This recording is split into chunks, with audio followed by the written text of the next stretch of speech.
Continuing our look at the game logs database, the next command I want to run in our studio is the attach function, attaching a data frame to this session of our studio so we can use shorthand notation in some of the functions and commands after the attach statement. So let's run this. We should see it show up in the console. And if we scroll up, we'll see that the attach command ran. So now we've attached the attendance data frame to our RStudio run here. Now, after that, we want to create a smaller data frame. We've done this before. We want to look at just a few of the fields, a few of the columns, and do some scatter plotting of these data to see if there's any relationship. So the questions we're asking are, do outs correlate with attendance? Do outs correlate with game minutes?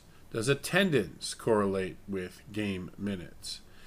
So we're going to choose the attendance data field, the game minutes data field, and the outs data field, and put those together. And from the larger data frame, attendance data, we're going to assign just the smaller data frame with these fields into the smaller game logs data frame. So let's run this command. It ran successfully in the console, and over here in the environment we see a new data frame, same number of observations, same number of records, but only 3 variables. Let's click on it and verify that there's attendance, game minutes, and outs. We can sort that.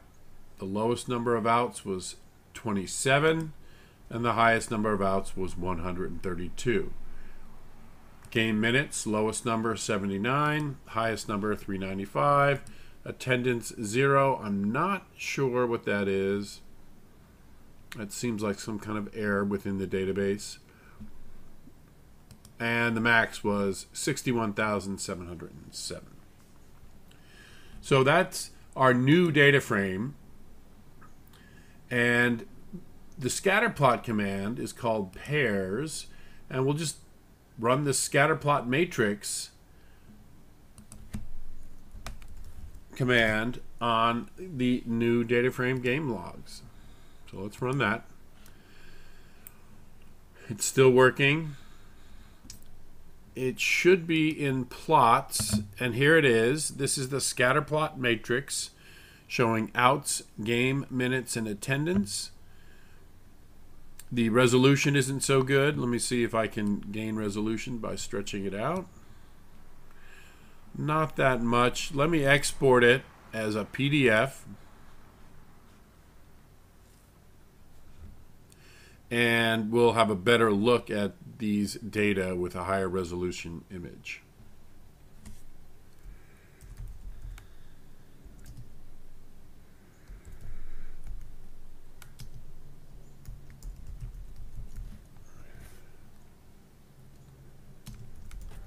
And let's save that. And here is our scatterplot matrix. This is attendance, game minutes, and outs. The units are labeled on the different graphs. And if we look at this set of mirrored images, there doesn't look like much relationship there. And there's not much relationship in this graph either, the relationship between attendance and the number of outs. And there doesn't seem to be a relationship between the game minute and attendance. But there does seem to be this relationship between game minutes and outs. There seems to be something here. And if you think for a little bit, you can make out why that would be. Games go longer the more outs you need to record.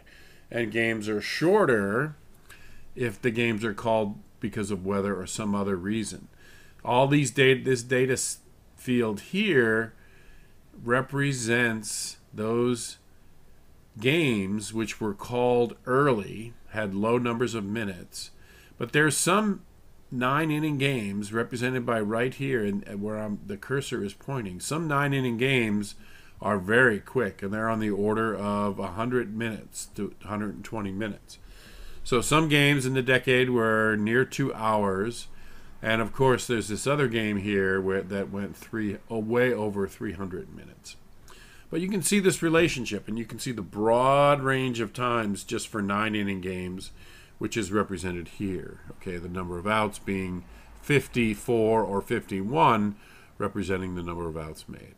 So that's something we might explore to see what the correlations are for some of these data. But as usual, when we're exploring data, we run a scatter plot matrix of some key variables so that we can see if there's any relationships at all. So that's what we've done with the pairs command here.